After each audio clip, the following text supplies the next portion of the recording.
রাতের বাংলাদেশে শুরুতেই জানাবো শিরোনাম।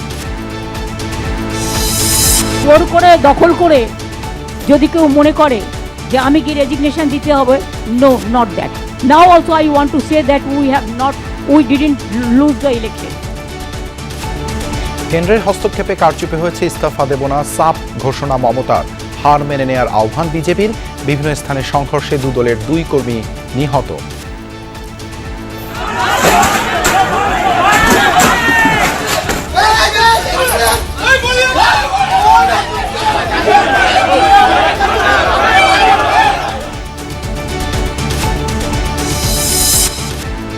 তিস্তা চুক্তি বাস্তবায়নে পশ্চিমবঙ্গের নতুন নেতৃত্বের মন জয় ঢাকার কাজ নয়, মন্তব্য পররাষ্ট্রমন্ত্রী। মোদী সরকারের আন্তরিকতা বোঝা যাবে এবার, মত বিশ্লেষকদের। প্রত্যাশা থাকবে যাতে করে এই চুক্তিটা যেটা হয়েছিল তখন সেটা আমরা বর্তমান পরিস্থিতিতে সেটা আমরা কনসিডার করতে পারি কিনা। বাংলাদেশের এরকম জোরালোভাবে বলতে হবে যে কোনোভাবেই এখন আর তিস্তা চুক্তি না করার কোনো অপশন আপনারা দেখাতে পারবেন না। 1 বছরের মধ্যে হবে স্থানীয় সরকার নির্বাচন, ডিসি সম্মেলনে জানালেন মন্ত্রী। দেশের কোথাও এখন লোডশেডিং নেই, দাবি ইকবাল হাসান মাহমুদের। চেষ্টা করব 1 বছরের মধ্যে আগামী সমস্ত টায়ারগুলোতে নির্বাচন হয়ে যাওয়ার জন্য। আমাদের যে জেনারেশন আছে সেই জেনারেশন দিয়ে আমরা লোডশেডিং মুক্ত রাখতে পারছি। শাপলা চত্বর হত্যাকাণ্ডে 58 জন নিহতের প্রমাণ পেয়েছে ট্রাইব্যুনাল। 7 জুনের মধ্যেই দেয়া হবে মামলার চূড়ান্ত তদন্ত প্রতিবেদন। ফতুল্লায় গোয়েন্দা দলের 3 সদস্যকে কুপিয়ে জখম করল মাদক কারবারিরা। রূপগঞ্জে আসামি ধরতে গিয়ে হামলায় শিকার পুলিশ, ওসি সহ 7 সদস্য নিহত। এছাড়াও রাতের বাংলাদেশে থাকছে Dhaka East West Elevated expressway প্রকল্পে ব্যয় হবে 36,000 কোটি টাকা। ঢালাওভাবে নেওয়া হবে না মেগা প্রজেক্ট, জানালেন সড়কমন্ত্রী।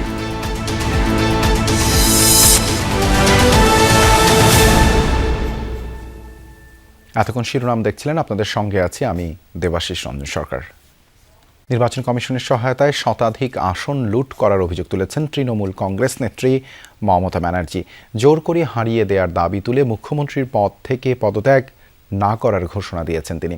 মমতার অভিযোগ, এই ষড়যন্ত্রে সরাসরি যুক্ত ছিলেন প্রধানমন্ত্রী নরেন্দ্র মোদী ও স্বরাষ্ট্রমন্ত্রী অমিত শাহ। তবে মমতার অভিযোগ অস্বীকার করেছে নির্বাচন কমিশন। এদিকে পদত্যাগ না করার সিদ্ধান্তের প্রতিক্রিয়ায় তৃণমূল নেত্রীর মানসিক স্বাস্থ্য নিয়ে প্রশ্ন তুলেছেন বিজেপি নেতারা। তাদের দাবি, রাজ্য চলবে সংবিধান অনুযায়ী। পশ্চিমবঙ্গের বিধানসভা নির্বাচনে ভরাডুবির পর মঙ্গলবার বিকেলে কালীঘাটের বাড়িতে সংবাদ সম্মেলন ডাকেন মমতা ব্যানার্জি। তৃণমূল নেত্রীর দাবি, নির্বাচন কমিশনের যোগসাজশে শতাধিক আসন লুট করেছে বিজেপি। জোর করে তাকে হারানো হয়েছে অভিযোগ করে মমতা ঘোষণা দেন মুখ্যমন্ত্রীর পদ থেকে ইস্তফা দেবেন না। জোর করে দখল করে যদি কেউ মনে করে যে আমি কি রেজিগনেশন দিতে হবে, no, not that. Now also I want to say that we didn't lose the election. It is their forceful attempt to defeat us. Officially, they may, through election commission, can defeat us. But morally, I am telling you that we won the election. মমতার দাবি, গত 15 বছরে 1 রুপিও বেতন নেননি তিনি। নিজেকে এখন মুক্ত পাখি দাবি করে জানান থাকবেন রাজপথে। বিরোধী জোট ইন্ডিয়াকে আরো শক্তিশালী করার হুঁশিয়ারিও দেন Mamata. Even these 15 years, I have not withdrawn 1 paisa of pension or I have not taken 1 paisa of salary also. Constitution में सब लिखा हुआ है, ज्यादा बोलने का जरूरत नहीं। মমতা পদত্যাগ না করলেও সংবিধান অনুযায়ী চলবে পশ্চিমবঙ্গ, জানিয়েছেন বিজেপি নেতা শুভেন্দু অধিকারী। দলটির অভিযোগ, জনগণের রায় প্রত্যাখ্যান করে এখন ভিকটিম কার্ড খেলছেন তৃণমূল নেত্রী। সংবিধান বিরোধী আখ্যা দেওয়ার পাশাপাশি মমতার মানসিক স্বাস্থ্য নিয়েও প্রশ্ন তুলছেন অনেক বিজেপি নেতা। মিডিয়ায় অভিযোগ করে কোনো লাভ নেই। আপনি নির্বাচন কমিশনের কথা মানেন না, আদালতের কথা মানেন না, তাহলে আপনি কার কথা মানবেন? এক দুদিন পর যখন দেখবে কেউই তার সাথে নেই, তখন চুপচাপ সরে যাবে। এমনকি তার ভাতিজাও তার সাথে থাকবে না। इस उम्र में कितना झूठ बोलेंगे। জনগণের রায় প্রত্যাখ্যান করে জঘন্য ভিকটিম কার্ড খেলছেন মমতা। তিনি পদত্যাগ না করলেও সাংবিধানিকভাবে 8ই মে বিধানসভা ভেঙে যাবে। এটি স্পষ্ট যে তিনি সংবিধান বিরোধী। তিনি আমেরিকার ক্যাপিটাল হিল মডেলের অনুকরণ করার চেষ্টা করছেন। আগেও তিনি এমনটা করেছেন। এদিকে অনিয়মের অভিযোগ প্রত্যাখ্যান করেছেন পশ্চিমবঙ্গের প্রধান নির্বাচনী কর্মকর্তা মনোজ কুমার আগারওয়াল। মোস্তফা মাহমুদ, যমুনা নিউজ। নির্বাচনের মাঠে লড়াই শেষ হতেই রাজ্য জুড়ে সংঘাত সহিংসতায় জড়িয়েছে বিজেপি, তৃণমূল, কংগ্রেস। আলাদা সংঘর্ষে তৃণমূল কংগ্রেস ও বিজেপির একজন করে কর্মী নিহত হয়েছেন। এছাড়া বড়াইপুর, শিলিগুড়ি, কৃষ্ণনগর, বাঁকুড়া সহ রাজ্য জুড়ে বিভিন্ন স্থানে তৃণমূলের কার্যালয়ে ভাঙচুরের ঘটনা ঘটেছে। অভিযোগ অস্বীকার করে তৃণমূলের বিরুদ্ধে পাল্টা অভিযোগের তীর ছুঁড়েছে বিজেপি। দাবি, আগেরবার ভয়াবহ সহিংসতা করেছিল তৃণমূল কংগ্রেস। পশ্চিমবঙ্গে বিজেপির বড় জয়ের পর গোটা রাজ্য জুড়ে উল্লাসে মাতেন দলটির কর্মী সমর্থকরা। তবে প্রদীপের নিচে অন্ধকারের মতোই বেশ কিছু সংঘর্ষের ঘটনা অস্থিতিশীল করে তোলে সেই আনন্দঘন পরিবেশ। ফল ঘোষণার পর থেকেই কলকাতা, কোচবিহার, হাওড়া ও মুর্শিদাবাদ সহ বিভিন্ন জেলায় তৃণমূল কংগ্রেসের পার্টি অফিসে হামলা ভাঙচুরের অভিযোগ উঠতে থাকে। বেশ কিছু কার্যালয়ে অগ্নিসংযোগেরও ঘটনা ঘটে। বীরভূমে তৃণমূল কংগ্রেসের এক কর্মীকে কুপিয়ে হত্যার অভিযোগ ওঠে বিজেপি কর্মীদের বিরুদ্ধে। তৃণমূল কংগ্রেসের এক প্রার্থীকে মাটিতে ফেলে পেটানোর অভিযোগও উঠছে। দলটির অভিযোগ, নির্বাচনের পর বিভিন্ন এলাকায় প্রভাব বিস্তার করতে পরিকল্পিতভাবে সব সহিংসতা ছড়াচ্ছে বিজেপি। 24 ঘন্টাও হয়নি, কমপক্ষে 300 থেকে 400 পার্টি অফিসে হামলা চালানো হয়েছে। কমপক্ষে 150 কর্মীর বাড়িতে ঢুকে হামলা চালানো হয়েছে। এটাই হচ্ছে বিজেপির ভরসার মডেল। जिनके घर के अंदर घुस के हमला चलाए। অবশ্য তৃণমূল কংগ্রেসের এ সকল অভিযোগ অস্বীকার করেছে বিজেপি। দলটির পাল্টা অভিযোগ, নির্বাচনে হেরে বিভিন্ন স্থানে বিজেপির নেতাকর্মী ও ভোটারদের হামলা করছে তৃণমূলের কর্মীরা। হাওড়াতে এক বিজেপি কর্মীকে হত্যার অভিযোগও উঠেছে। भैया बीजेपी ना हिंसा करता है ना मदद करता है। বিজেপি সহিংসতা করেনি। আপনি দেখান কোথায় আমাদের নেতাকর্মীরা কারো গায়ে হাত তুলেছে। আগেরবার তো নির্বাচনের পর 18-19টা খুন হয়েছিল। সেবার রাতারাতি বিজেপির বেশ কিছু কার্যালয়ের দখলও নিয়েছিল টিএমসি। পরিস্থিতি নিয়ন্ত্রণে রাখতে বিভিন্ন এলাকায় পুলিশ ও কেন্দ্রীয় বাহিনী মোতায়েন রয়েছে বলে জানিয়েছে কর্তৃপক্ষ। সহিংসতার অভিযোগগুলো খতিয়ে দেখা হচ্ছে বলে দাবি আইন শৃঙ্খলা রক্ষাকারী বাহিনীর। প্রাণপ্রতিম কুণ্ডু, যমুনা নিউজ। তিস্তা চুক্তি বাস্তবায়নে পশ্চিমবঙ্গের নতুন রাজ্য সরকারের মন জয় করা বাংলাদেশের কাজ নয়, তবে তিস্তা মহাপরিকল্পনা বাস্তবায়নে আগ্রহী সরকার। পররাষ্ট্রমন্ত্রী বলছেন যে দেশি প্রকল্পের কাজ করুক, জনগণের জন্য সরকার এই সংকটের সমাধান চায়। পশ্চিমবঙ্গে ক্ষমতার পালা বদলে পুশ ইনের ঘটনা ঘটলে বাংলাদেশ ব্যবস্থা নেবে বলেও জানান তিনি। আলাদা এক ব্রিফিংয়ে প্রতিমন্ত্রী জানান, পররাষ্ট্র নীতিতে কোনো পরিবর্তন আনবে না ঢাকা। বিশ্লেষকদের মত, তিস্তা ইস্যুতে মোদী সরকারের আন্তরিকতা বোঝা যাবে এখন। আহমেদ রেজা জানাচ্ছেন বিস্তারিত। ইতিহাস গড়ে বাংলার মসনদে বিজেপি, তৃণমূলের দুর্গ ধসিয়ে পশ্চিমবঙ্গের রাজ্য জয় বিজেপি শিবিরের। বিজেপির এই জয়ে কেমন প্রভাব পড়বে বাংলাদেশে? শুভেন্দু অধিকারীর মুসলিম বিদ্বেষী মনোভাব ও পুশিনের ঘটনা ফেলেছে চিন্তার ভাঁজ। সে কারণে সীমান্তে নিরাপত্তা বাড়িয়েছে বাংলাদেশ। তৎপর বিজিবি কুমিল্লা ময়মনসিংহ সীমান্তের এলাকাতে তৈরি করেছে বিশেষ বলয়।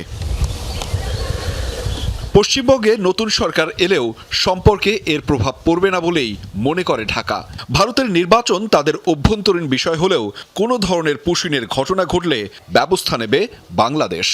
বাংলাদেশ প্রথম বা বাংলাদেশ ফার্স্ট নীতিতে আমাদের ফরেন পলিসি, সেটা যেই সরকারে আসুক না কারণ সেই সাথে আমাদের ফরেন পলিসি পরিবর্তন হবে না। আমরা আমাদের ফরেন পলিসি নিয়েই সবার সাথে আলোচনার ভিত্তিতে আগাবো। তারা কি ভাবছেন, কি করবেন সেটা তারা যদি না জানান, তাদের মাইন্ড রিড করার কাজ আমার না। প্রত্যাশা থাকবে যাতে করে এই চুক্তিটা যেটা হয়েছিল তখন, সেটা আমরা বর্তমান পরিস্থিতিতে সেটা আমরা কনসিডার করতে পারি কিনা। পশ্চিমবঙ্গে এক মমতার নির্মমতায় হয়নি তিস্তা চুক্তি। এবার কি তবে আশা দেখবে বাংলাদেশ? মন্ত্রী জানালেন, ভারতের মনোভাব বোঝা বাংলাদেশের কাজ নয়। তবে সাফ জানিয়ে দিলেন, চীন সফরে তিস্তা মহাপরিকল্পনা বাস্তবায়নে দেশটির সহযোগিতা চাওয়া হবে। অবশ্যই তিস্তার কথা হবে, অবশ্যই। এইটা আমাদের সেই অঞ্চলের মানুষের মরণ বাঁচানোর বিষয়।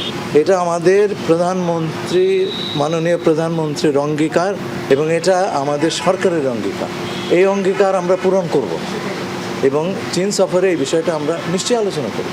তিস্তা চুক্তি নিয়ে কেন্দ্র সরকার এতদিন তৃণমূলের অনীহার কথা জানালেও এখন মোদী প্রশাসন কতটা আন্তরিক তা স্পষ্ট হবে বলে মত বিশ্লেষকদের। আর পুশিনের ঘটনায় সরকারের প্রতিরোধ ব্যবস্থায় জোর দিতে বলেন এই নিরাপত্তা বিশ্লেষক।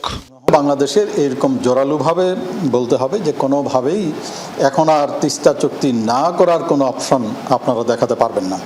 এবং এইটা ভারতের এই উপলব্ধি আসা উচিত যে তারা যে ভুল করেছে, which is a wrong strategy that they had been following, এই রং স্ট্র্যাটেজি থেকে তারা বেরিয়ে আসার একটা সুযোগ আছে। আগামী জুনে বন্ধু দেশ চীন বা ভারতে সফরে যেতে পারেন প্রধানমন্ত্রী তারেক রহমান। সফর সংক্রান্ত কার্যক্রম চলমান রয়েছে বলে জানিয়েছেন পররাষ্ট্রমন্ত্রী। এবং বন্ধু দেশে তো নিশ্চয়ই যাবেন। আহমেদ রেজা, যমুনা নিউজ, ঢাকা। এখন আমরা জানি না। শাপলা চত্বর হত্যাকাণ্ডে ঢাকা, নারায়ণগঞ্জ, কুমিল্লা ও চট্টগ্রামে এখন পর্যন্ত 58 জন নিহতের প্রমাণ পেয়েছে ট্রাইব্যুনালের তদন্ত সংস্থা। নিহতদের পরিচয়ও শনাক্ত করা হয়েছে বলে জানিয়েছেন চিফ প্রসিকিউটর আমিনুল ইসলাম। 7 জুনের মধ্যেই দেয়া হবে এই মামলার চূড়ান্ত তদন্ত প্রতিবেদন। 13 বছর আগে এই দিনে মতিঝিলের শাপলা চত্বরে হেফাজতে ইসলামের মহাসমাবেশে ঘটে যাওয়া হত্যাকাণ্ডে শুধু ঢাকাতেই 32 জন নিহত হওয়ার প্রমাণ পায় ট্রাইব্যুনালের তদন্ত সংস্থা। সেই সংবাদ যমুনা টেলিভিশনে প্রচার হওয়ার পর আবারও আলোচনা শুরু হয় সামাজিক যোগাযোগ মাধ্যমে। মঙ্গলবার ট্রাইব্যুনালের চিফ প্রসিকিউটর আমিনুল ইসলাম জানান, ঢাকা ছাড়াও নারায়ণগঞ্জে 20, চট্টগ্রামে 5 ও কুমিল্লায় 1 জন নিহত ব্যক্তির পরিচয় শনাক্ত করেছে তদন্ত সংস্থা। সব মিলিয়ে এখন পর্যন্ত 58 জন নিহত হওয়ার প্রমাণ মিলেছে। ঢাকার মধ্যে 32 জনের নিহত হওয়ার ঘটনা ঘটেছে। পরের দিন নারায়ণগঞ্জে আরও প্রায় 20 জনের মতো নিহত হওয়ার ঘটনা ঘটে। সেই 20 জনের পরিচয় আমরা শনাক্ত করা সম্ভব হয়েছে ইতিমধ্যে। এবং একই দিন আপনার চট্টগ্রামেও 5 জন কিন্তু নিহত হয়েছিল, কুমিল্লাতে 1 জন নিহত হয়েছিল। এ মামলার 90% তদন্ত শেষ হয়েছে। 7 জুনের মধ্যেই তদন্ত প্রতিবেদন দাখিলের আশা প্রসিকিউশনের। তবে 13 বছর আগের ঘটনা হওয়ায় তদন্ত অনেকটা বেগ পেতে হচ্ছে বলেও জানান আমিনুল ইসলাম। প্রত্যেক পরিবারের সদস্যদের বক্তব্য আমরা নিয়েছি, অতএব প্রত্যেকের এই নিহত হওয়ার পক্ষে আমাদের পর্যাপ্ত সাক্ষ্য প্রমাণ আমরা পেয়েছি। এ মামলায় সাবেক প্রধানমন্ত্রী শেখ হাসিনা সহ আসামি আইন শৃঙ্খলা বাহিনীর তৎকালীন প্রধানরা। তদন্ত চলাকালে গ্রেফতার আছে 6 জন। কার কি সম্পৃক্ততা ছিল তা চূড়ান্ত তদন্ত প্রতিবেদনে উল্লেখ করা হবে বলে জানিয়েছেন চিফ প্রসিকিউটর। রাব্বি হোসেন, যমুনা নিউজ, ঢাকা। রাষ্ট্রের প্রতিরক্ষা শুধু সশস্ত্র বাহিনীর দায়িত্ব নয়, এক্ষেত্রে গোটা জাতির সম্মিলিত দায়িত্ব রয়েছে। সাবেক রাষ্ট্রপতি জিয়াউর রহমানের এই দর্শন বাস্তবায়নে জেলা প্রশাসকদের প্রতি আহ্বান জানিয়েছেন প্রধানমন্ত্রীর প্রতিরক্ষা বিষয়ক উপদেষ্টা। জনকল্যাণমূলক ও নিরাপদ রাষ্ট্র গঠনে সামরিক বেসামরিক প্রশাসনকে একসাথে কাজ করার উপর গুরুত্ব দিয়েছেন তিনি। জেলা প্রশাসক সম্মেলনে উপদেষ্টা বলেন, পেশাদার, দক্ষ ও রাজনৈতিক প্রভাবমুক্ত সশস্ত্র বাহিনী গঠনে প্রতিশ্রুতিবদ্ধ সরকার। সম্মেলনে সেনা, নৌ ও বিমান বাহিনী প্রধান সফল নির্বাচন আয়োজন করায় ডিসিদেরকে ধন্যবাদ জানান। যে কোনো দুর্যোগে সহায়তার আশ্বাসও দেন তারা। জেলা প্রশাসক সম্মেলনে তৃতীয় দিনে প্রতিরক্ষা মন্ত্রণালয় ও সশস্ত্র বাহিনী বিভাগের সাথে ডিসিদের মতবিনিময়, যেখানে গুরুত্ব পায় পারস্পরিক সম্পর্ক ও শ্রদ্ধার মাধ্যমে গড়ে ওঠা বর্তমান সিভিল মিলিটারি সুসম্পর্ক অব্যাহত রাখা। আলোচনা হয় বরগুনায় আবহাওয়া অফিস নির্মাণ এবং ঢাকা ক্যান্টনমেন্ট ও সংলগ্ন এলাকায় গার্বেজ পয়েন্ট স্থাপন নিয়েও। সম্মেলনে প্রতিরক্ষা উপদেষ্টা বলেন, জনমুখী সশস্ত্র বাহিনী সরকারের অঙ্গীকার। দেশে সুশাসন, নিরাপত্তা ও উন্নয়নের অগ্রযাত্রা অব্যাহত রাখতে একসাথে কাজ করবে মিলিটারি ও সিভিল প্রশাসন। সাধারণ মানুষের সেবা আমাদের মূল লক্ষ্য এবং দায়িত্ব। এই লক্ষ্য অর্জনে জাতীয় নিরাপত্তা সুশাসন এবং কার্যকরী প্রশাসন সমন্বয় খুবই গুরুত্বপূর্ণ। আমাদের পারস্পরিক শ্রদ্ধা এবং বোঝাপড়ার মধ্য দিয়ে গড়ে উঠতে পারে সত্যিকারের একটি গণতান্ত্রিক শক্তিশালী রাষ্ট্র ব্যবস্থা। সশস্ত্র বাহিনী পরিচালনা ও নিয়ন্ত্রণের ক্ষেত্রে সরকার জাতীয় স্বার্থকে প্রাধান্য দেবে বলেও জানান উপদেষ্টা। সেই সাথে গুরুত্ব দেয়া হচ্ছে জনগণের আস্থা পুনঃপ্রতিষ্ঠা এবং রাষ্ট্রীয় প্রতিষ্ঠানের কার্যকারিতা বৃদ্ধির ওপর। শহীদ রাষ্ট্রপতি জিয়াউর রহমান যেখানে সকল মানুষকে ইন্টিগ্রেট করে যে টোটাল পিপল ওয়ার কনসেপ্টটা জেনারেট করেছিলেন, সেটাই আসলে বাংলাদেশের অস্তিত্বের সাথে সরাসরি সম্পর্কযুক্ত।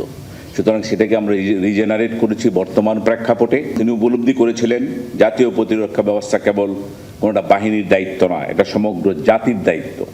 জেলা প্রশাসক সম্মেলনে সেনা, নৌ ও বিমান বাহিনীর প্রধান সফল নির্বাচন অনুষ্ঠানে ডিসিদের ভূমিকার প্রশংসা করেন। বলেন, গণতন্ত্রে উত্তরণে জেলা প্রশাসকরা গুরুত্বপূর্ণ ভূমিকা রেখেছেন। চমৎকার একটা ইলেকশন করে দেশ এবং জাতিকে একটা গণতান্ত্রিক প্রক্রিয়ায় আমরা নিয়ে এসেছি। এটা চারটিখানি কথা না, এবং এটার প্রশংসার দাবিদার, এই ইলেকশনের প্রশংসার দাবিদার সম্পূর্ণ আপনাদের। তার মানে ইট শোজ যে যদি আমরা সামরিক এবং অসামরিক আমরা একসাথে যদি কাজ করি, সিভিল মিলিটারি যে রিলেশন, এটাকে যদি আমরা বিল্ড করি, তাহলে আমরা যে কোনো অসাধ্য সাধন করতে সক্ষম। বাণিজ্যিক জাহাজের চলাচল, মৎস্য সম্পদ সুরক্ষা, সমুদ্রপথে চোরাচালান দমন, অবৈধ অস্ত্র চোরাচালান, এই বিষয়গুলি প্রতিহত করি।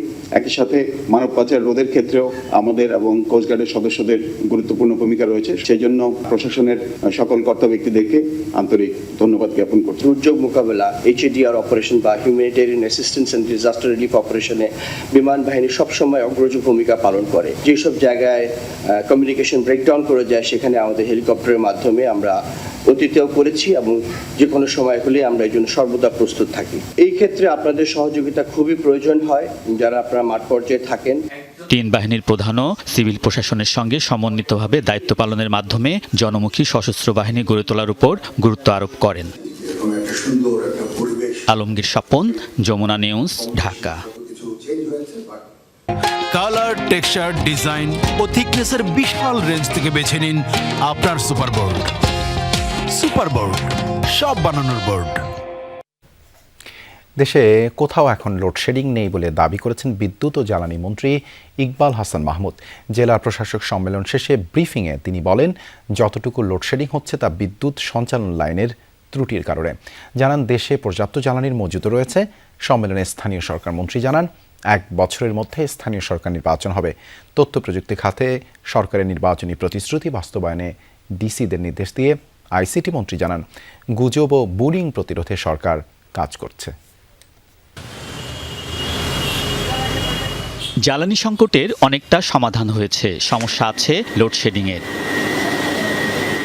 এই অবস্থায় মাঠ প্রশাসনের দায়িত্বে থাকা জেলা প্রশাসকদের সম্মেলনে বিদ্যুৎ ও জ্বালানি মন্ত্রণালয়ের নীতি নির্ধারকরা। বৈঠকে সেচ মৌসুমে নিরবিচ্ছিন্ন বিদ্যুৎ সরবরাহ, সরকারি বেসরকারি অফিসের ছাদে সোলার প্যানেল স্থাপনের নির্দেশনা দেওয়া হয়। এর মাধ্যমে 5000 মেগাওয়াট বিদ্যুৎ উৎপাদনের লক্ষ্য আছে সরকারের। এছাড়া জ্বালানি তেলের অবৈধ মজুদের বিরুদ্ধে ব্যবস্থা গ্রহণ নিয়েও আলোচনা হয়েছে।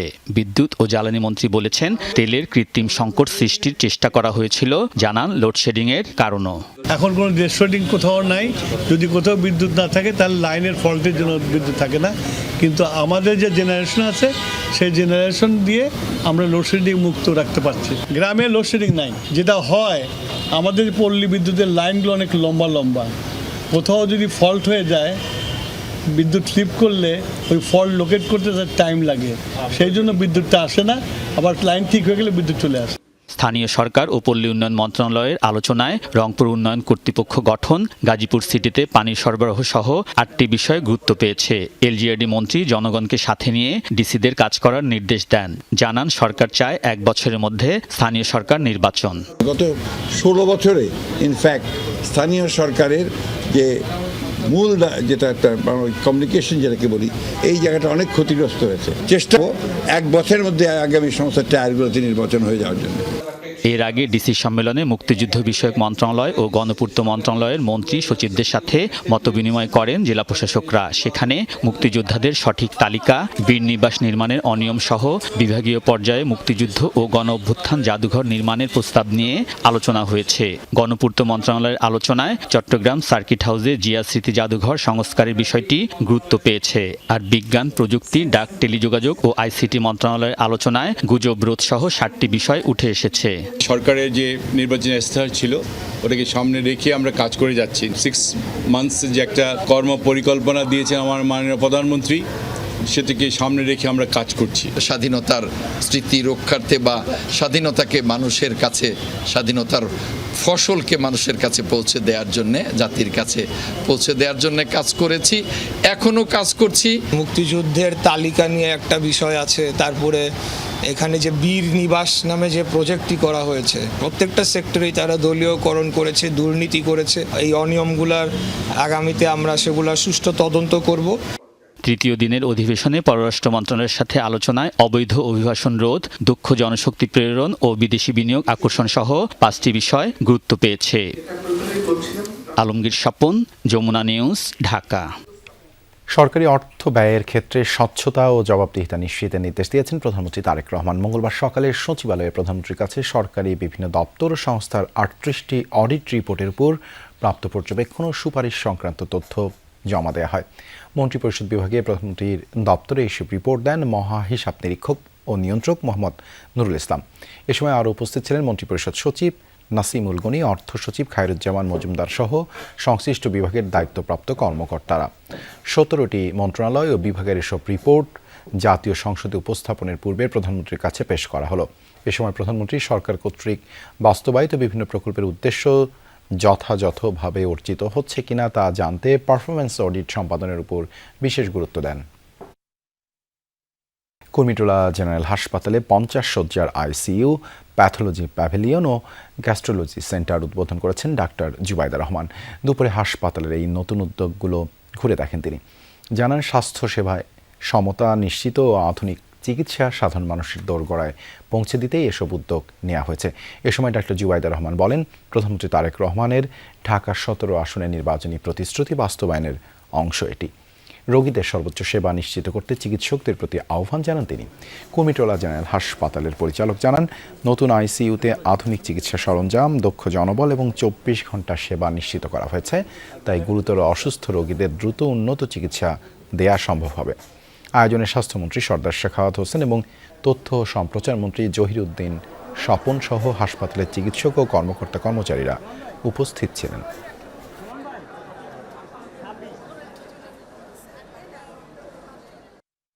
আমি আশাবাদী আমার প্রিয় ঢাকা 17 অন্তর্গত কড়াইল, ভাসানটেক, সাততলা এলাকাবাসীর স্বেচ্ছাসেবী কর্মীবৃন্দ ও কুর্মিটোলা জেনারেল হাসপাতালের সদস্যবৃন্দ একত্রিত হয়ে বহু প্রাণ বাঁচাতে সক্ষম হবেন।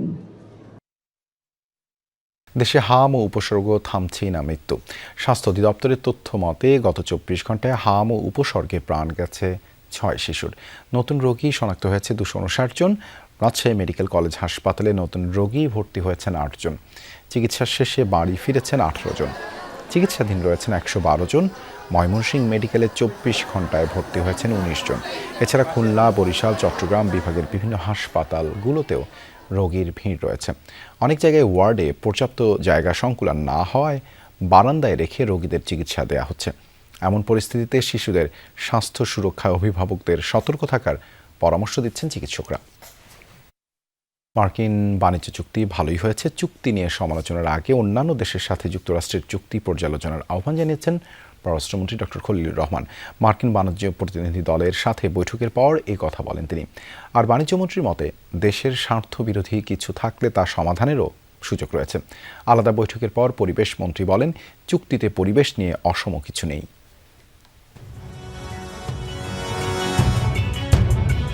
3 দিনের সফরে ঢাকায় যুক্তরাষ্ট্রের বাণিজ্য প্রতিনিধি দল। যুক্তরাষ্ট্রের assistant trade representative for South and Central Asia Brendan লিঞ্চের নেতৃত্বে প্রতিনিধি দলটি বাণিজ্য ও বিনিয়োগ সম্পর্ক জোরদারের বিষয়ে আলোচনা করবেন। সফরের প্রথম দিনে শুরুতেই সচিবালয়ে বাণিজ্যমন্ত্রী খন্দকার আব্দুল মুক্তাদিরের সাথে বৈঠক করে প্রতিনিধি দলটি। পরে বাণিজ্যমন্ত্রী জানান, বাংলাদেশ যুক্তরাষ্ট্র বাণিজ্য চুক্তি তখনকার বাস্তবতা, যা উত্তরাধিকার সূত্রে পাওয়া। এ বিষয়ে অহেতুক দুশ্চিন্তাগ্রস্ত না হওয়ার আহ্বান তার। বলেন, দেশের অনুকূলে চুক্তিটি কাজে লাগানোই হবে আগামী দিনের প্রচেষ্টা। তো এই চুক্তিটা একটা বাস্তবতা, এটা আমরা ইনহেরিট করেছি, উত্তরাধিকার সূত্রে পেয়েছি। এই চুক্তির থেকে যতটুকু সম্ভব আগামী দিনে ট্রেড এবং ইনভেস্টমেন্টের জন্য আমরা আমাদের অনুকূলে চুক্তিটাকে কাজে লাগাতে পারি, সেটাই হবে আমাদের আগামী দিনের প্রচেষ্টা। দিনের দ্বিতীয় কর্মসূচিতে প্রতিনিধি দলটি সাক্ষাৎ করে পররাষ্ট্রমন্ত্রী ডক্টর খলিলুর রহমানের সাথে।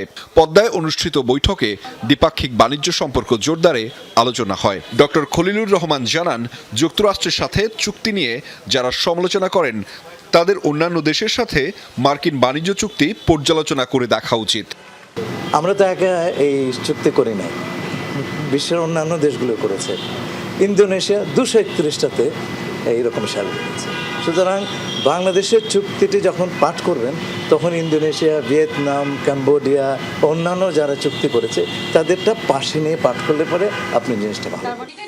দুপুরে সচিবালয়ে বন, পরিবেশ ও জলবায়ু বিষয়ক মন্ত্রী আব্দুল আওয়াল মিন্টুর সাথেও বৈঠক করে মার্কিন প্রতিনিধি দল। আমাদের one of the big buyer, তো ওনারা বলতেই পারে যে আপনারা আমাদের হুইট বেশি কিনেন, আমাদের মেইজ বেশি কিনেন, সেটার সাথে আবার একটা দামের সম্পর্ক আছে। আমাদের কিছু কিছু রুল আছে যেগুলি হয়তো ইনকনসিস্টেন্ট, অসামঞ্জস্য আছে ওনাদের আইনের সাথে, বা ওনাদের কিছু কিছু রুল আছে যেটা আমাদের আইনের সাথে অসামঞ্জস্য। আজকে যেটা কথা হচ্ছে এগুলির জন্য একটা কনসিস্টেন্সি, সামঞ্জস্য আনা হয়। মার্কিন প্রতিনিধি দল ঢাকা থাকবে আগামী 7 মে পর্যন্ত। যুক্তরাষ্ট্র বাংলাদেশ পারস্পরিক বাণিজ্য চুক্তি বাস্তবায়ন হলে উভয় দেশের বাজারে সহজ প্রবেশ নিশ্চিত ও বিনিয়োগ বাধা দূর হবে বলে আশা প্রতিনিধি দলের। আহমেদ রেজা, যমুনা নিউজ, ঢাকা। দেশের উন্নয়ন ও প্রবাসীদের কল্যাণে কাজ করার পাশাপাশি যে কোনো মূল্যে গণভোটের রায় বাস্তবায়নের অঙ্গীকার করেছেন বিরোধী দলীয় নেতা ও জামায়াতের আমির ডাক্তার শফিকুর রহমান। জাপানের নাগোয়া শহরে নাগরিক সংবর্ধনা অনুষ্ঠানে কথা বলেন তিনি। বলেন, দেশের প্রায় 70% মানুষ গণভোটের পক্ষে রায় দিয়েছেন, তাই এই রায় বাস্তবায়ন না করা দেশের প্রতিটি নাগরিককে অপমান করার শামিল। বিরোধী দল হিসেবে সংসদের ভেতরে ও বাইরে এই নিয়ে আন্দোলন চালিয়ে যাওয়ার ঘোষণা দেন জামায়াত আমির। অনুষ্ঠানে প্রবাসীদের রেমিটেন্স যোদ্ধা হিসেবে উল্লেখ করে জাপানের আদলে একটি সমৃদ্ধ ও দুর্নীতিমুক্ত বাংলাদেশ গড়ার প্রত্যয় জানান বিরোধী দলীয় নেতা। অনুষ্ঠানে বিশেষ অতিথি ছিলেন সংসদ সদস্য সাইফুল আলম খান মিলন ও ব্যারিস্টার মীর আহমদ বিন কাশেম আরমান। লালমনিরহাটের পাটগ্রাম সীমান্ত দিয়ে বাংলাদেশের অভ্যন্তরে ভারতীয় একটি ড্রোন অনুপ্রবেশের ঘটনা ঘটেছে। মঙ্গলবার দুপুরে উপজেলার মোগলিবাড়ি সীমান্তে এই ঘটনা ঘটে। স্থানীয়রা জানায়, সীমান্তের মেইন পিলার 841/8S থেকে বাংলাদেশের 10 গজ অভ্যন্তরে ড্রোন দিয়ে ভিডিও করছিল ভারতীয় 98 হিমালয় ক্যাম্পের বিএসএফ সদস্যরা। এ সময় হঠাৎই যান্ত্রিক ত্রুটির কারণে বিকট শব্দ করে ভুট্টা খেতে আছড়ে পড়ে ড্রোনটি। খবর পেয়ে ঘটনাস্থলে গিয়ে সেটি উদ্ধার করে বিজিবি সদস্যরা। বিষয়টি অস্বীকার করলেও ড্রোনটি খোঁজার চেষ্টা করে বিএসএফ। পরে সীমান্ত এলাকায় টহল জোরদার করলে এলাকায় আতঙ্ক ছড়িয়ে পড়ে। এ বিষয়ে আইনি কার্যক্রম প্রক্রিয়াধীন রয়েছে বলে জানিয়েছে বিজিবি। নারায়ণগঞ্জের ফতুল্লায় র্যাবের গোয়েন্দা দলের 3 সদস্যকে প্রকাশ্যে কুপিয়ে আহত করেছে মাদক কারবারিরা। আহতদের মধ্যে একজনকে উন্নত চিকিৎসার জন্য আনা হয়েছে ঢাকায়। মাদক স্পটের খবরাখবর সংগ্রহ শেষে ফেরার পথেই হামলা হয় বলে জানিয়েছেন কর্মকর্তারা। অন্যদিকে রূপগঞ্জে আসামি ধরতে গিয়ে হামলায় আহত হয়েছেন ওসি সহ 7 পুলিশ সদস্য। অস্ত্র মামলায় গ্রেপ্তার যুবদল নেতাকে ছিনিয়েও নেয় তার সমর্থকরা। নারায়ণগঞ্জের মাসদাইল লিচুবাগ এলাকায় মাদক স্পটের তথ্য সংগ্রহে যান র্যাবের গোয়েন্দা দলের কয়েকজন সদস্য। এক পর্যায়ে সাদা পোশাকে থাকা আইন শৃঙ্খলা বাহিনীর সদস্যদের ওপর হামলা চালায় মাদক কারবারিরা। ধাওয়া দিয়ে প্রকাশ্যে কুপিয়ে আহত করা হয় র্যাবের 3 সদস্যকে। স্থানীয়দের সহায়তায় তাদের উদ্ধার করে নেওয়া হয় জেনারেল হাসপাতালে। পরে উন্নত চিকিৎসার জন্য একজনকে পাঠানো হয় ঢাকায়। হামলায় জড়িতদের ধরতে অভিযান চালাচ্ছে র্যাব। একজনের হাতের টেন্ডন কেটে গেছে, ওইটা রিপেয়ার করার জন্য আমরা ডিএমসিতে পাঠাচ্ছি। আর বাকি যেগুলো আসছে আমি সার্জারি কনসালটেন্ট আমরা সবাই দেখেছি, এগুলোর চিকিৎসা আমাদের এখানে সম্ভব।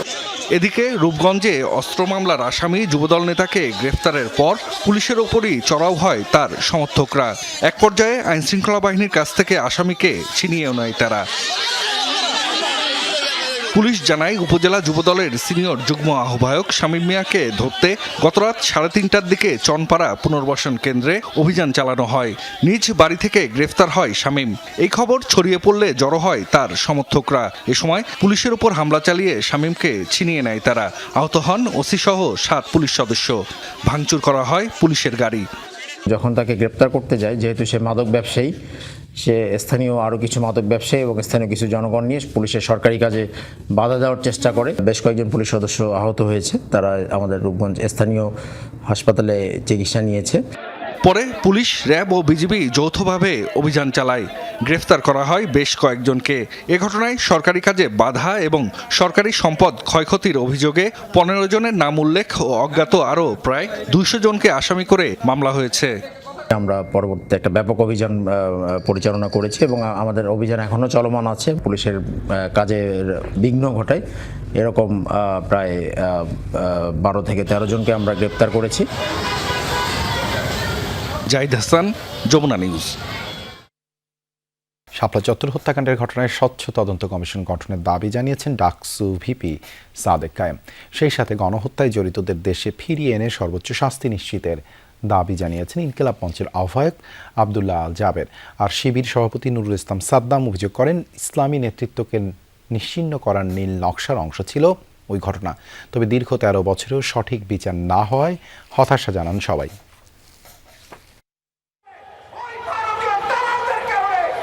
5 মে শাপলা চত্বর হত্যাকাণ্ড দিবস উপলক্ষে দিনব্যাপী নানা কর্মসূচি পালন করেছে বিভিন্ন রাজনৈতিক দল ও সংগঠন। এদিন শাপলা চত্বরে মানববন্ধন করে ছাত্র শিবির। সংগঠনটির সভাপতি বলেন, শাপলা চত্বরের ঘটনার 13 বছর পেরিয়ে গেছে, তবে সুষ্ঠু বিচার নিশ্চিতে এখনো দৃশ্যমান কোনো পদক্ষেপ নেওয়া হয়নি।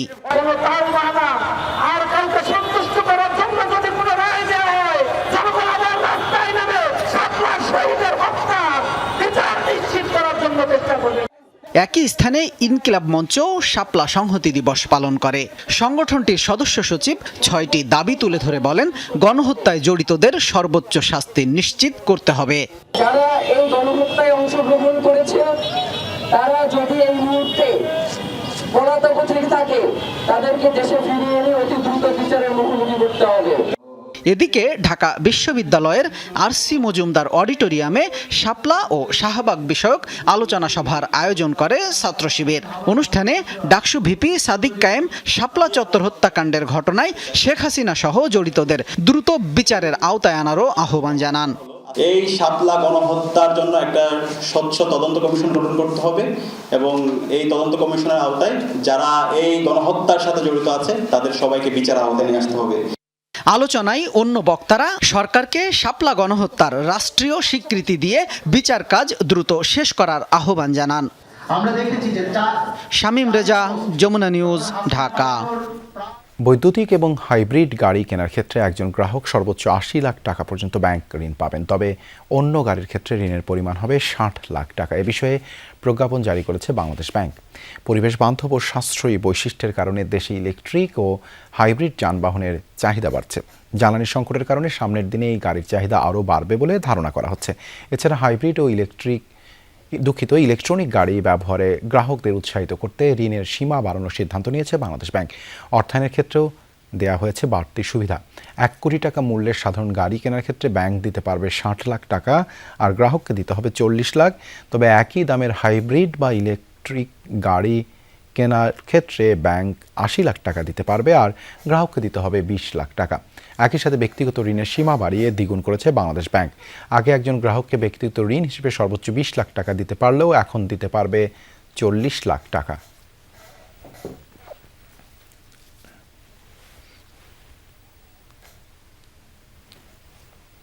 সাভারের হেমায়েতপুর থেকে নারায়ণগঞ্জের লাঙ্গলবন্দ পর্যন্ত Dhaka East West Elevated expressway প্রকল্প গ্রহণ করতে যাচ্ছে সরকার। ৩৯ কিলোমিটার এক্সপ্রেসওয়ের সম্ভাব্য ব্যয় ধরা হয়েছে ৩৬,০০০ কোটি টাকা। দুপুরে এই নিয়ে আয়োজিত এক কর্মশালায় সড়ক পরিবহন ও সেতু মন্ত্রী বলেন, অতীতের সরকারের মতো ঢালাওভাবে মেগা প্রজেক্ট গ্রহণ করতে চায় না বিএনপি সরকার, তবে জনগণের উপকারে আসবে এমন প্রকল্প অগ্রাধিকার পাবে। সরকারি বেসরকারি অংশীদারিত্বে Dhaka East West Elevated Expressway প্রকল্পের সক্ষমতা যাচাই হয়েছে এরই মধ্যে। ঢাকাকে এড়িয়ে সাভার হেমায়েতপুর থেকে শুরু হয়ে আটিবাজার ঢাকা মাওয়া মহাসড়কের আব্দুল্লাপুর হয়ে ঢাকা চট্টগ্রাম মহাসড়কের লাঙ্গলবন্ধে গিয়ে শেষ হবে এই এক্সপ্রেসওয়ে। 5টি উপজেলার উপর দিয়ে যাওয়া 39 কিলোমিটার এক্সপ্রেসওয়েটি চালু হলে 3 ঘন্টার যাত্রা হবে 20 মিনিটে। রাজধানীর একটি হোটেলে এই প্রকল্পটি নিয়ে অংশীজনদের কর্মশালা হয়েছে। বিশেষজ্ঞদের মতে এটি জাতীয় যোগাযোগের ক্ষেত্রে অনন্য উদ্যোগ। Navigational rivers, Buriganga and Shetalakya. There also for the clearance we have to go much higher. So obviously we need longer distance to come down to the ground. This elevated expressway, as they say, this will have the minimum of the land acquisition, which is a very great problem. The benefit we are getting, a part of that from the airport to this part of the land. Otherwise, you could not have come over here right today for the meeting. কর্মশালায় সড়ক পরিবহন ও সেতুমন্ত্রী বলেন, প্রকল্পটি বাস্তবায়িত হলে সিলেট চট্টগ্রামের সঙ্গে বরিশাল ও উত্তরবঙ্গের সরাসরি যোগাযোগ স্থাপিত হবে। তবে মন্ত্রী গুরুত্ব দেন প্রকল্প বাস্তবায়নে আন্তরিকতা ও সততার উপর। ঢাকা সিলেট মহাসড়ক 4 বছর হয়েছে ল্যান্ড অ্যাকুইজিশন হয়নি। 16,000 কোটি টাকার প্রজেক্ট, এখন যা ব্যয় বেড়েছে নতুন করে সমন্বয় করতে গেলে যা হবে 30 থেকে 35% ব্যয় বেড়ে যাবে। কনস্ট্রাকশন ফার্ম, বড় বড় ফার্ম, তারা প্রকল্প নিয়ে কাজ নিয়ে লট নিয়ে বছরের পর বছর যেভাবে ফেলে রেখেছে, এখনো তাগাদা দিলে কাজ করতে চায় না। তারাও কিন্তু এই স্টেক হোল্ডারদের মধ্যে আছে। সংশ্লিষ্ট মন্ত্রণালয়গুলোর সমন্বয়হীনতা, প্রকল্প বাস্তবায়ন কিংবা জমি অধিগ্রহণে দীর্ঘসূত্রিতা দূর করার আহ্বান জানান মন্ত্রী।